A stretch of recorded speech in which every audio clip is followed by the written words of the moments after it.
And hello, everyone. I'm David DeGuzman. Welcome inside the NBC4 Digital Center for the latest edition of NBC4 Sports Extra, wrapping up day number 4 of competition at the Milan Cortina Winter Olympics. Orri Benatar once again joining me. We have a lot to get to, so let's just hop on in. I think the most anticipated event in terms of medals today was actually mixed doubles curling because we wanted to see how far the team of Corey and Corey would go. And you know what, to their credit, it was actually a really good matchup. We honestly did not know what would happen because it was a matchup of 3 versus 4, and it came down to a walk-off in the 8th end. But your reaction to what incredible run this has been for Team USA, for these two who were unknowns going into this, and honestly, they make quite the impact. I know the United States, whenever there's a chance to win a gold, the expectation is to win a gold, but I think realistically, no matter the result, you know, these are two people who have regular old day jobs. It's not like they're curling, 365 days a year. They've got regular, like Corey Dropkin's in real estate in his day-to-day, and he just won Olympic silver medal. So even in defeat, they're still champions. They just grew their sport to an even higher level, and that's part of the glory and the aura of the Olympics is that even in defeat, you can still bring glory to your nation and to your country. And these two did an amazing job. And all their matches, they weren't like boring, it was a lot of really come from exciting. Behind. Yeah, it's a lot simpler to follow too when it's just 2 people per team. It's 8 ends. You get the gist of it. And honestly, it's a very accessible form of the sport. Yeah. It makes you kind of want to go down to your local curling rink, have a little bonspiel. I think the Columbus Curling Club needs to talk to Corey Dropkin about some extra real estate because they're probably going to get a lot of requests for people to come and play after this performance from Team Corey. So really exciting for them. It was a great run. And honestly, what a great way to start out these Olympics this was a competition that started before the opening ceremony and really gets things going. It's funny, when I was thinking about the stars that are still to come, this was such a great just start to the United States, which, by the way, really impressive medal haul today, and we'll talk about it. Let's go into alpine skiing. We had an American, a team of Americans on the podium. It wasn't the team that we expected. So just to explain for people watching, this new combined event, it replaces the individual combined, which this one makes way more sense because I was like, better because you take before you had someone, you had to be an all-arounder, but it's really hard to find someone that can both do the downhill and the slalom really well. Yes. So this just kind of made more sense. Plus, as a lot of these skiers have been talking about, it's great when you have a sport that's very individualistic come together as a team. Right, and you saw that happen because it's about the team to perform. Breezy Johnson puts together a first-place downhill run to get her team off to a good start. She's teamed up with Michaela Schiffer in her first run of these Olympics, and she had the 15th fastest time for the slalom. So watching it, I was like, okay, Schifrin knows what happened to her in Beijing. She's going to find a way to break the Olympic hex, and not off to a good start right now. She still has time to break it, but really, really not a good start. Not just finishing 15th in the slalom, but that finish dropped them out of the podium. They were in position to win a medal, but the American team did. So you had Wiles in there winning a medal with her downhill run. So Jackie Wiles and Paula Maltzen did really well. Surprised us all. I think when it comes to Schifrin, yes, it was not up to Schifrin standards. I mean, this woman has done so much on the world stage, World Cups, World Championships, most decorated skier, especially when it comes to that event. I think what Steve Perino said on the broadcast was that she was skiing tight. And you can probably tell that there was a lot of pressure on her to kind of turn things around. And you kind of wonder what happened to her. On the bright side, the United States still had some podium finishers, Paula Maltzen and Jackie Wiles. Great for Jackie because she finished 4th in the downhill. She was the one that was supposed to go after Lindsey Vonn, and instead she had to wait nearly half an hour, and she could hear Lindsey, screaming out in pain. She talked about how she didn't get much sleep, partly because she had to witness Lindsey Vonn go before her, and also probably because, she finished off the podium. And 4th place is just such a rough way to go. We do have reaction from the mix zone from that event. So let us, if I can pull it up here, let's hear from her. It's incredible. This sport, I feel like there's just so many emotions. It's what we do. We pour our whole life into it. The journey, a lot of people don't see behind the scenes, and Paula and I both been through a lot. You know, to be here together after all these years and that we've known each other, it's really special. Yeah, and to be at the combined for the first time at the Olympics and then pulling off a medal, can you even try to explain how it is? Yeah, it's so special in a very individual sport. To be able to compete with a teammate and then walk away with the medal is even more special. We got our first taste of it at World Championships last year, and I think it left us both just wanting more. And to walk away with our first ever Olympic medal together is really special. Well, 2 other events that happened later on in the day. Let's start with women's hockey. Big matchup, supposedly, USA versus Canada. And it ended up being what, 5-0? 5-0. It's one of those funny things. I mean, this rivalry, on paper, it's kind of up there in terms of intensity to the rivalry we all know here in Central Ohio as Ohio State, Michigan. It has a different arc because obviously you're talking about 2 different nations, but these 2 hate each other as much as, Ohio State and Michigan hate each other. But watching the game, I was like, whoa, I mean, this is the first time, if I remember reading correctly, Canada has never been shut out in Olympic competition. Yeah, it's the first time it's happened. This competition has been going on since 1998, since women's hockey debuted at the Nagano Games, and they've never been shut out. And of course, the United States doing that. Your impressions about how well the United States looked, including the fact that we had another Buckeye, be able to light the lantern, Hannah Bilka building off of her performance against Switzerland the previous day. Ohio's beating everybody in this hockey tournament. You look at the Ohio State players on Sweden, they're absolutely killing it. First place in Group B, undefeated. USA, first place in Group A, undefeated. Ex-Buckeye Hannah Bilka, 2 goals. The day after Joy Dunn, current Buckeye, had 3 points. Cleveland's Layla Edwards scoring her first Olympic goal. Great reaction from her family in the stands. But in terms of the play, I mean, Erin Frankel was awesome. Another shutout for her. 3 straight shutouts for this USA team. Pool play, 20 goals, 1 conceded. That's dominant. But the creativity of Abby Murphy. Watch her assist on Bilka's first goal. She's behind. She's like on the opposite side of the net, behind. Back pass, backhand, no look into the middle, right in front of the crease for Bilka to shoot and score. Abby Murphy, I think, is going to be the future of this team. This is sort of the end of an era for the likes of like a Hillary Knight, right, Kendall Coyne-Schofield, Abby Murphy, as well as these, ex-Buckeyes like Bilka and, Kayla Barnes, and then Joy Dunn in there, Frankel in net. That's the future of the team. But Abby Murphy really stands out as this sort of wizard with the puck when it comes to passing and finding assists. You got to think the United States looks really good going into the medal round, but you don't want the Americans to get too comfortable because when you put a gold medal in front of you, I think that shifts things. And also, I mean, Canada was missing one of their major players, so that's quite significant. But still, 5-0 is 5-0 shoes, and they'll have Italy on Saturday in the quarterfinals on Valentine's Day. You would expect that to be a fairly comfortable win. I think the biggest turn in this women's hockey tournament is going to be if Sweden can beat the 3rd place Group A team, whatever that's going to be, whether it's like Finland or Czechia or Switzerland. If Sweden can win that game and make the semifinal and play Canada or the USA, let's kind of see how that game goes, because Sweden was by far the best team in Group B. They look really impressive. And if they play Canada or the United States and it's competitive, then that throws a spanner in the works, and maybe you don't get a USA-Canada gold medal match. So that would be something. That, to me, is where this women's hockey tournament is going to start getting intriguing. Right now, you're watching amazing play, amazing goals. Yeah. USA, Canada, Sweden, very dominant. Let's start seeing when these teams start playing each other. Yeah, and then getting into like the knockout in the round knockout version, and the medal rounds. Yeah, it'll be really interesting. All right, let's move over to figure skating. It was the men's short program, and one of the more memorable moments of the evening was when American figure skater Maxim Naumov took the ice. If you recall, his parents were on that plane that crashed into a military helicopter over the Potomac over a year ago. That plane was coming back from the U.S. Figure Skating Championships in Wichita, Kansas, and it was an emotional journey for Maxime to even make the Olympic team. Stacy DeSilva reports on the emotional moment that unfolded in Milan. There was no denying the joy on Max Naumov's face during his short program Tuesday. He tells me he just hopes he made his parents proud. Getting here to the Olympics required not only physical grit, but emotional fortitude for Max Naumov. This is my dad's favorite quote, expect the unexpected.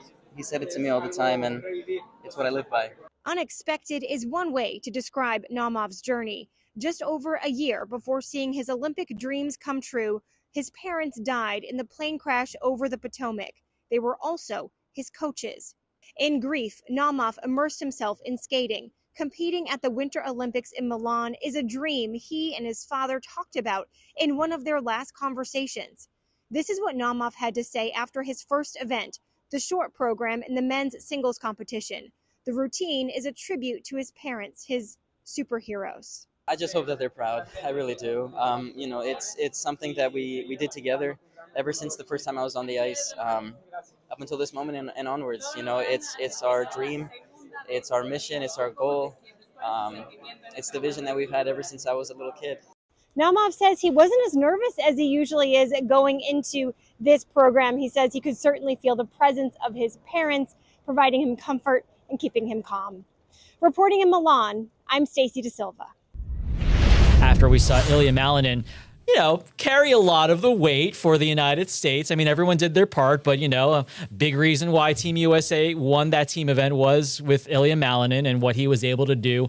Now getting to see him in this individual competition, I watched a lot of that final group, and it's funny, like it's 5 points, but it might as well be 50 that he has a lead because it really wasn't even close. Right, because Kageyama fell after, and what's crazy is Malinin skated penultimate in that final group of the last group of skaters, totally nails it with the 2 quads, with the backflip, just absolutely owning the ice. And he put up a 108, which was the score Kageyama got in the short program in the team event compared to Malinin's 98.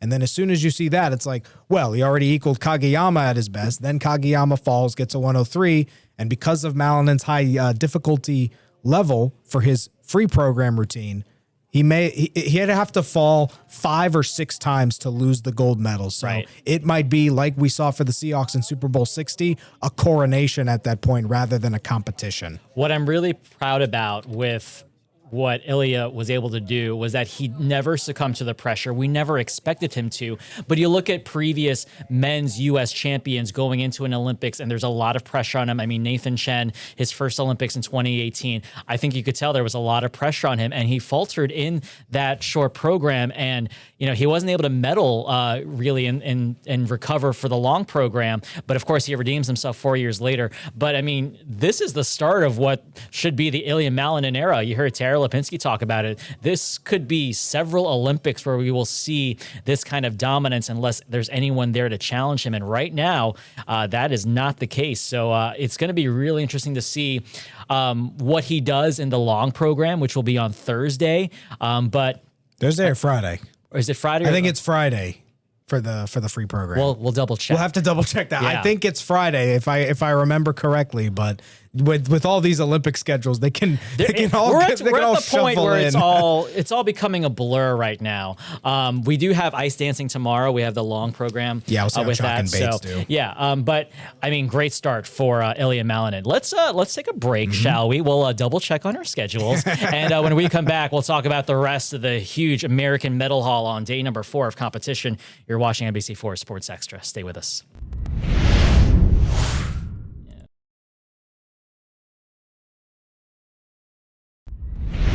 We're back here on NBC4 Sports Extra. We did verify the men's long program is on Friday. I'm not used to that, Orri. I'm used to at least maybe one day. I think previous Olympics was back-to-back, but 2 days off for Ilya Malinin. What's he going to do with himself? My gosh. Go watch some short track. I go guess. watch some NHL players. The speed skating venue has stuff going on. So, let's talk about, I don't even know where to start. Let's start cross country because I think that one is really historic. Ben Ogden from the United States winning the first medal in men's cross country skiing since 1976. That's the Innsbruck Games. 50 years that we haven't seen a medal in men's cross country skiing. He surprised a lot of people. I watched both the semifinal and the final. Obviously, no one could come close to Johannes Klebo, but man, I mean, where did this guy come from? A guy from Vermont making some headlines today, Orri. Totally. Amazing story for Ogden.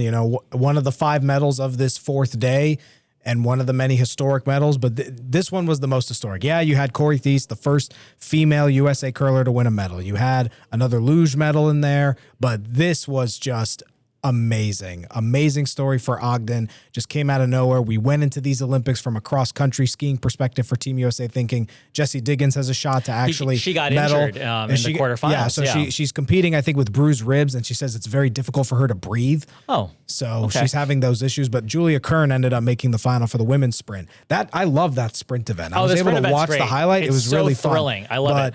I was just going to say, Diggins, by the way, hasn't had the greatest of luck these last 2 Olympics. I believe she had food poisoning in Beijing. Oh, that's lovely. Yeah, that so sounds fantastic. bruised ribs, food poisoning. We'll see how she does. But yeah, go back to Ben Ogden. Ogden, amazing. But if there is an international star to keep a really close eye on, it's Johannes Klabo. He's trying to win all 6 cross-country events. That's Michael Phelps-like. Which is Michael Phelps-like, and no one's ever won 6 gold medals in a single winter game. So if he pulls it off, you're looking at one of the greatest performances ever at an Olympic Games. Already one of the most decorated by far. All right, the other medals. Let's go to luge. That one was, we knew she had a chance, but we weren't quite sure. This is a sport that's always been dominated by the Germans. Still is. And still is, but she has a great story. Let's talk about it, Ori.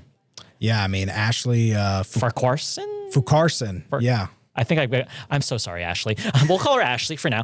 Well, the key for her was the third runs. You had a German in second, and she was 2 seconds slower than what she was in her first 2 runs. So that put Ashley in the position to have a better shot to medal, and she was able to pull it off. But no one was beating Julia Taubitz in this. There was just no way.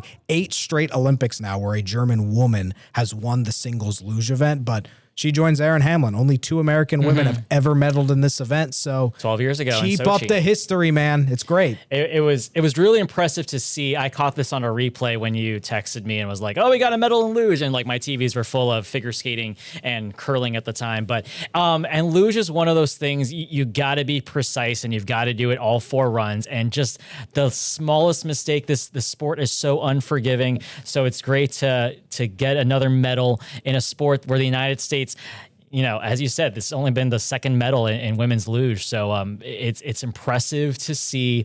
We love seeing it. And, you know, we were kind of worried a little bit because the Winter Olympics is always such a crapshoot, right? It's like we know the United States is good. We just don't know how. And it's like we always seem to get these stories and these medals that almost kind of come from nowhere if you're not reading too closely into it, and when you least expect it. And it reminds me a lot of Paris 2 years ago. I remember those days where it's like cycling, cycling the medals, men's 4 and rowing, weightlifting, men's 4 and rowing, you know, synchronized artistic swimming. We're seeing that now in the Winter Games. Luge, curling, cross-country skiing medals all won in one day for Team USA. Now, granted, Norway completely dominated day 4, winning 3 golds. Oh, they're going to win the table. 3 other medals. They're going to win the table. The USA is now 4th in total. They're still behind Norway and Italy and Japan. So we have to see where they can recoup those medals.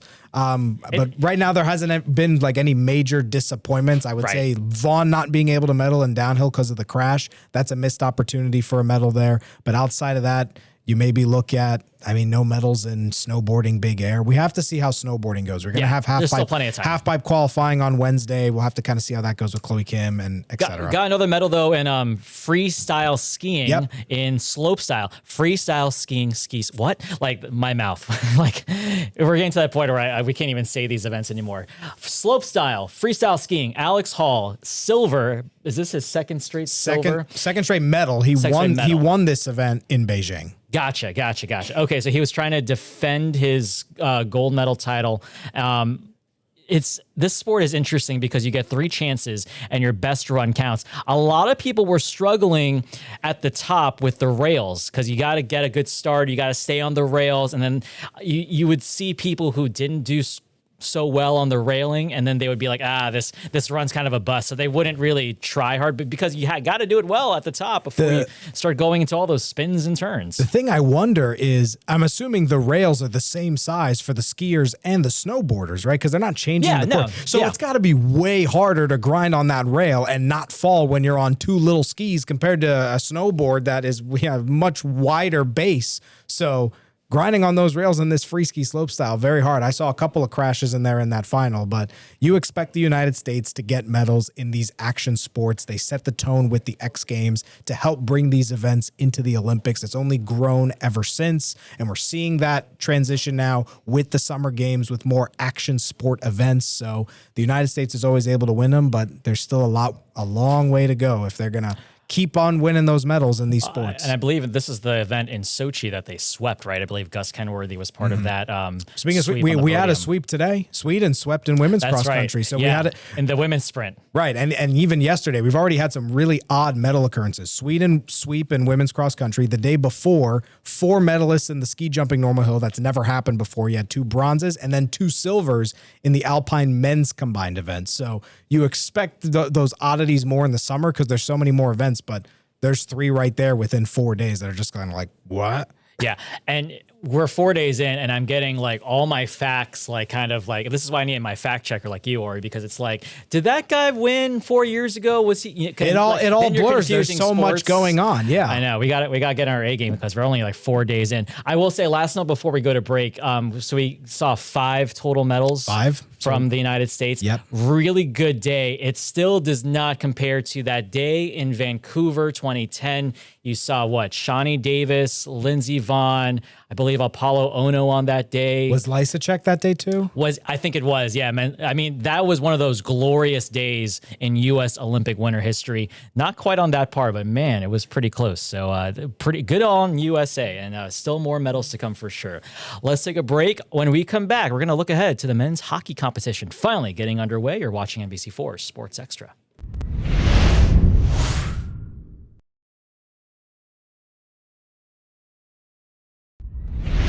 All right, back here on NBC4 Sports Extra, the men's hockey competition finally about to get underway. The return of NHL players to the Olympic competition for the first time since the 2014 Sochi Games.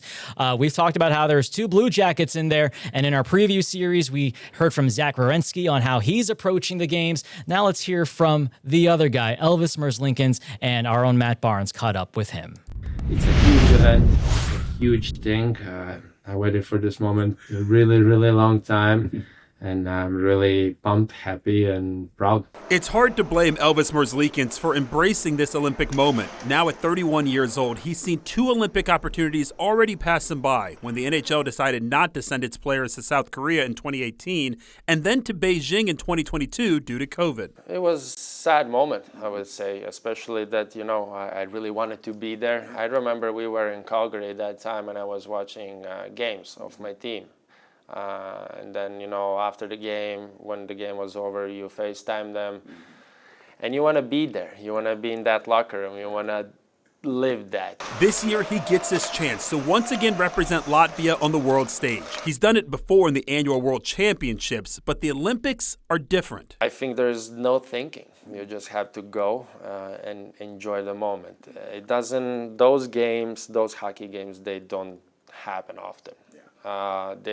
It's maybe first and last time that I'm gonna play against that USA team, So it's just about to go there and enjoy the game. Latvia has just 6 NHL players on its Olympic roster, but what they may lack in star power, they hope to make up for in heart. I have my guys, and my guys are different. Maybe they don't have those big names, but they have a character. They really don't care who is in front of you. We know how to bite in the leg and not let it go. So we might be that little small, tiny chihuahua, but we still like blood too, Hey man, don't count out Latvia. No. I mean, with NHL players, anything's possible, right? So excited. We've talked about it at length, Orri, but just the excitement. I mean, I know you're excited for it. Like, what are you thinking about as we're about to finally start this competition? I can't wait. I mean, even just watching the first game on Wednesday, which is going to be between Finland and Slovakia, it's finally here. We've waited 12 years for this, and just hearing Elvis talk about it, it very much reminds me, I know I'm going to bring it up again, the FIFA World Cup, because Elvis talking about, he's playing with his brothers. He's coming back to guys who's probably grown up with, played hockey with when he was younger. You get that with the World Cup with these types of reunions because of the international level. You'll see that with the WBC in baseball in a few weeks. So adding that level of authenticity, adding that level of talent, and these guys growing up with each other, playing together, trying to get to that same goal of being in the NHL, and now they're finally going to play together in Olympics. Most of these guys being first timers, the only one maybe not being like Sidney Crosby is a good example because he's been there, done that twice before, but I just can't wait to see the NHL back in the Olympics. It's so good. It's so exciting, and because it's going to be so different from what we've seen these last two Olympics. And the Four Nations last year was so good. Awesome. So I'm looking forward to seeing what happens. Yeah, and USA Latvia. That I can't wait for big that game opener. on Thursday. Yeah, so. and maybe it's a good thing that the men's free program is not Thursday night, so we can focus on that USA Latvia game with Zach Werenski and Elvis Merzlikins. Exactly. So, yeah, the anticipation's here. It legitimizes the tournament. Can't wait. Can't wait. All right, Orri Benatar, always appreciate the time. We will see you next time. And that'll do it for this edition of NBC4 Sports Extra. Again, Olympics, NBC4. That's all you need to know. I'm David DeGuzman. Until next time, have a great one. Thanks for watching. For more NBC4, download the NBC4 streaming app. You'll get free 24/7 local programming streamed straight to your living room. Just search NBC4 Columbus on your Apple TV, Amazon Fire, Roku, or Samsung device.